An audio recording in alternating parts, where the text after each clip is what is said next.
Bonjour, bienvenue sur le plateau télé des salons Bipositive à Lyon, où nous allons évoquer maintenant le sujet des chaudières et pompes à chaleur connectées, en présence de deux éminences du secteur, puisqu'on avait le droit à des présidents aujourd'hui.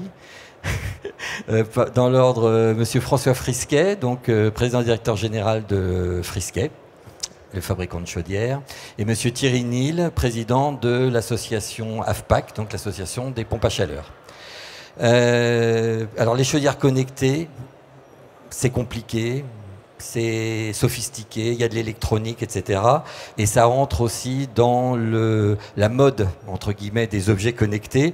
Selon la société Ericsson, l'an prochain, les objets connectés devraient être plus nombreux que les téléphones mobiles dans le monde.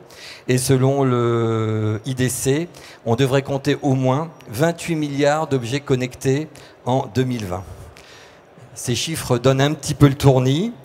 Et c'est un phénomène qui va certainement tout balayer sur son passage dans les prochaines années.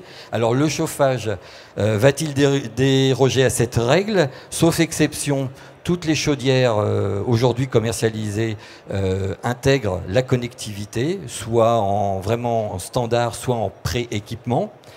Donc question, la connectivité, véritable innovation ou gadget, Monsieur Frisquet? Effectivement, c'est une question de fond, hein, et donc je pense qu'on n'échappe pas à un phénomène qui existe aujourd'hui, c'est que les gens veulent de la connectivité chez eux. Alors dans notre domaine, c'est un peu particulier parce que auparavant nous avions ce qu'on appelait la domotique qui permettait de piloter, je dirais, son installation, mais c'était très compliqué à mettre en œuvre. Et la véritable innovation aujourd'hui, c'est un accès beaucoup plus facile dans l'environnement du chauffage. Et donc l'objet connecté tel qu'on l'entend aujourd'hui, c'est une véritable démocratisation de technologies passées. Alors, dans notre profession... On partait aujourd'hui, il y a quelque temps, de thermostats connectés, voilà, qui commençaient à mettre... à faire fonctionner les chaudières un petit peu en tout ou rien, voilà. Et donc, vous, qu'est-ce que vous proposez justement avec la chaudière réellement connectée? Alors, ça, c'est un point très important parce qu'en fait, notre profession a été un petit peu bouleversée par des acteurs extérieurs qui ont lancé des thermostats connectés. Et nous avons, je dirais, donné un plus, un vrai véritable complément dans notre métier, c'est de permettre d'accéder à son environnement de chauffage et de bénéficier de toutes les performances réelles du produit. Et là, il y a une véritable différence, une valeur ajoutée certaine. C'est-à-dire, vous pouvez préciser, c'est le côté, la fonctionnalité de, par exemple, de vraiment profiter de la modulation de puissance des chaudières, des choses comme ça. Alors, c'est accéder complètement au réglage fin des appareils, c'est pouvoir ajuster son chauffage, c'est pouvoir regarder sa consommation, c'est pouvoir régler son eau chaude, c'est pouvoir faire fonctionner des appareils, je dirais, de nature différente. Et là, les constructeurs ont fait un effort très particulier dans ce domaine. Et donc, au niveau de la connectivité, aujourd'hui, on est quoi? On est sur la connectivité intégrée. On peut aussi faire du post-équipement. Comment ça se passe? Alors, par rapport à cette partie innovation ou gadget, c'est plutôt de l'innovation. Je reviens un petit peu sur l'évolution des matériels, l'ensemble des générateurs, que ce soit chaudière, pompe à chaleur ou autre équipement du chauffage ou de l'eau chaude sanitaire. Les fabricants ont intégré il y a très tôt, hein, c'est 40-50 ans, des régulateurs spécifiques pour leur chaudière en fonction de la température extérieure pour optimiser les performances du matériel.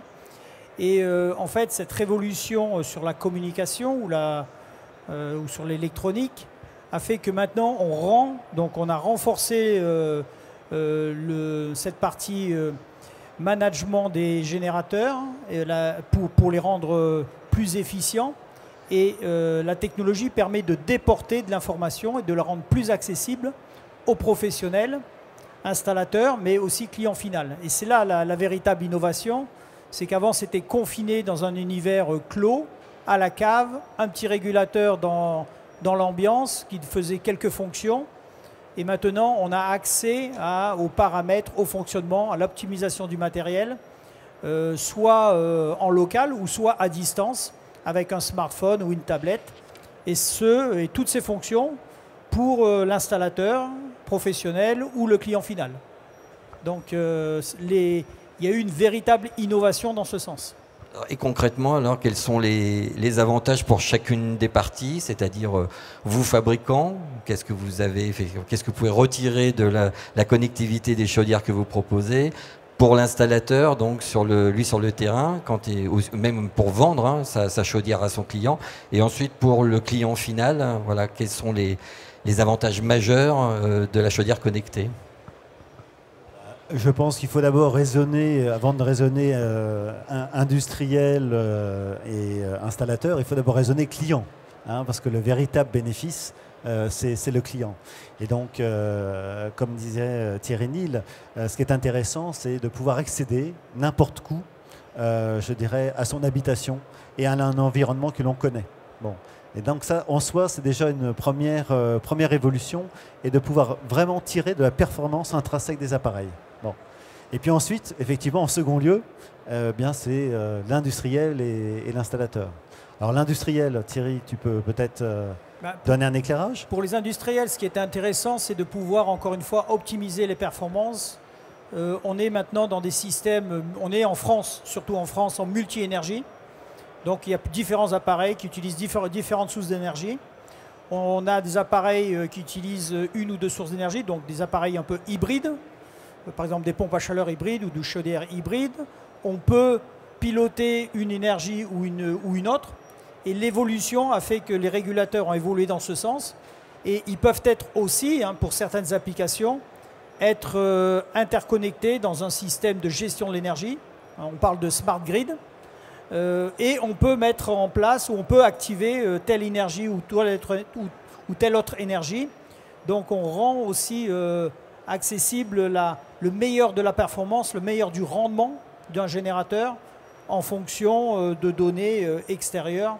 Donc là, il y a vraiment un avantage en termes de fabricants, de donner une accessibilité pour tirer le meilleur performance de la chaudière et surtout donc, diminuer les consommations d'énergie. C'est surtout là.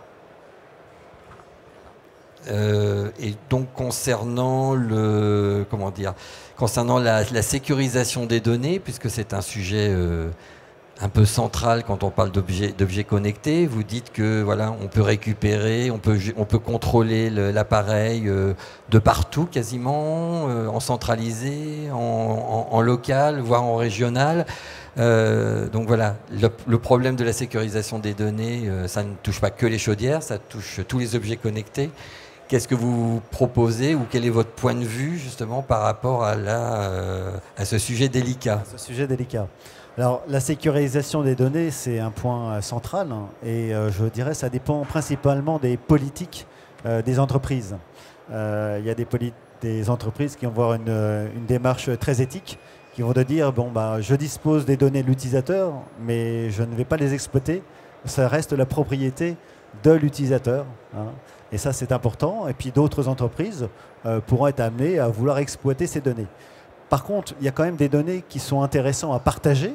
Et c'est là, je pense, où il y a tout le sens de l'intérêt des données qui sont transmises. C'est par exemple de pouvoir faire de la maintenance, avertir lorsqu'il y a une panne. Hein. Et donc, lorsqu'on fait cette démarche-là, bah, nécessairement, on s'ouvre un petit peu sur l'extérieur. Hein. Mais l'extérieur peut être un environnement maîtrisé.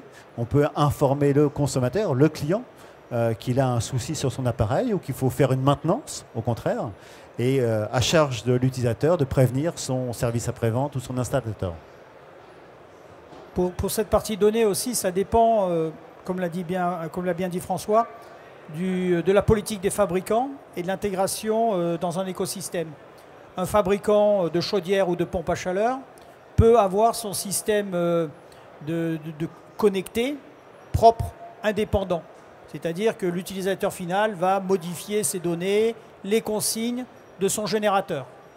Et il n'y a que ça. Et là, la maîtrise, elle est faite par le fabricant et il gère toute la chaîne. Après, un générateur peut être intégré dans un écosystème avec des partenaires, avec des box, avec de la gestion des ouvrants, de l'alarme, de plein de choses dans la maison. Et là, il y a un partage des données aussi. Il faut de la sécurisation. Et là, il y a un rapport qui n'est pas simplement du fabricant, mais qui est avec l'ensemble des acteurs qui maîtrisent l'ensemble des objets connectés dans la maison. Oui, mais comment et l'installateur et le client final sait quand il achète sa chaudière, voilà, comment il sait si effectivement il est dans un système entre guillemets fermé ou un système ouvert? Ben, fermé, bon, je pense que c'est présenté. Hein, ça dépend de son utilisation, ça dépend de ce qu'il veut dans la maison. Mais il faut savoir déjà que le client final, lorsqu'il utilise sa tablette ou son smartphone, il y a déjà la problématique de la gestion des données, de la sécurisation des données. Donc finalement, d'avoir quelques objets complémentaires dans la maison connectés. Bon, après, il y a la sécurité, parce que le chauffage ou le chaude sanitaire, c'est un besoin primaire. Il faut faire attention quand même. On ne peut pas laisser à des tiers la gestion du chauffage ou la qualité de l'eau chaude sanitaire. Donc là, il y a quand même quelques précautions à prendre. Et justement pour le SAV, est-ce que vous considérez que la connectivité des générateurs va améliorer les choses en termes de moins de panne, plus d'informations peut-être aussi pour vous, pour mieux analyser le fonctionnement des appareils? Alors en fait, ça ne va pas faire moins de panne, parce que quand un appareil est en panne, qu'il soit connecté ou non, ça n'a pas d'influence. Par contre, ça va permettre à l'intervenant, lorsqu'il va faire, je dirais, son intervention chez le client, d'avoir peut-être au préalable une information sur ce qui se passe et peut-être partir avec la bonne pièce, avoir préalablement fait des vérifications en interne s'il n'était pas au courant de la nature de la panne, et donc augmenter la qualité de son intervention chez le client final. Hein. Et donc, en ce sens-là, ça a un intérêt particulier. Ensuite, au niveau des industriels, il est sûr qu'on peut imaginer, et ça dépend véritablement de chaque entreprise, qu'on peut avoir une idée une photo du parc installé et se dire tel produit est plus performant qu'un autre parce que il tombe moins, je dirais, il est plus utilisé, plus sollicité et dans des bonnes conditions. Et donc, ça peut être très intéressant dans le développement de produits, par exemple. Donc, en conclusion, est-ce qu'on peut dire, est-ce qu'il faut avoir peur donc des packs et des chaudières connectées, ou est-ce qu'on ne peut pas faire autrement, et de toute manière, c'est quelque chose qui deviendra un standard donc, pour les années qui viennent? Alors, je pense que ça s'inscrit dans l'ordre des choses. C'est de l'innovation, c'est de la valeur ajoutée.